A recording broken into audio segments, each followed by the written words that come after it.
Kamusta kayo mga chilitin? Mabuti naman at ayos kayong lahat. Mahilig ba kayong maglaro? Yung takbo ng takbo? Ikot ng ikot? Tapos hindi kayo maghuhugas ng mga kamay. Kilala niyo ba si Pau Pau? Kung hindi pa, tamang-tama dahil tungkol sa kanya ang kwento ko sa inyo ngayon. Si Pau Pau ay anak ni Mang Ambo. Dahil magsasaka ang kanyang ama, ay mahilig siyang maglaro sa bukiling. Naglalaro siya kasama ang mga baboy, manok, baka at iba pa. Maghapong laro ng laro si Pau Pau. Kumakain at natutulog na siya nang hindi naghuhugas ng mga kamay. Kaya't madalas siyang mapagsabihan ng kanyang ina. Isang gabi, habang natutulog si Pau Pau, ay binisita siya ni Dirty Germs. Hinabol siya nito at pinagbantaang dadalhin sa malayong lugar, kung saan itinatapon ng mga batang tamad maghugas ng mga kamay.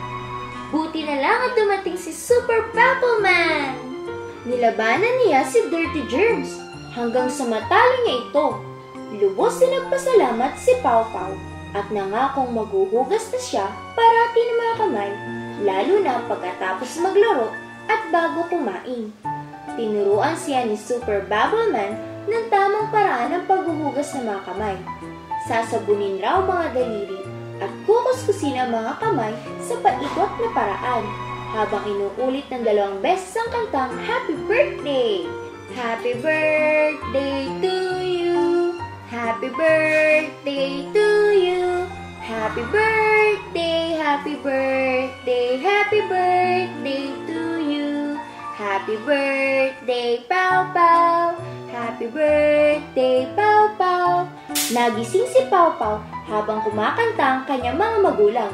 Birthday na pala ni Pau Pau ng araw na iyon. Buti na lang at panaginip lang ang lahat. At mabuti rin dahil simula noon ay natuto na palaging maghugas ng kamay si Pau Pau. Nakatulong ito para mapatay ang mga germs sa kanyang mga kamay at maging mas malusog siyang bata.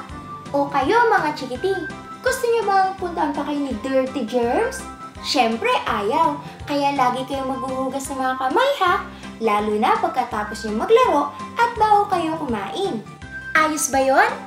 Magaling! Salamat sa iyong pakikinig. Ako si Bads kasama ang Rotaract Club of Faith at naway sama-sama tayo maging malilinis at malulusog na kabataan.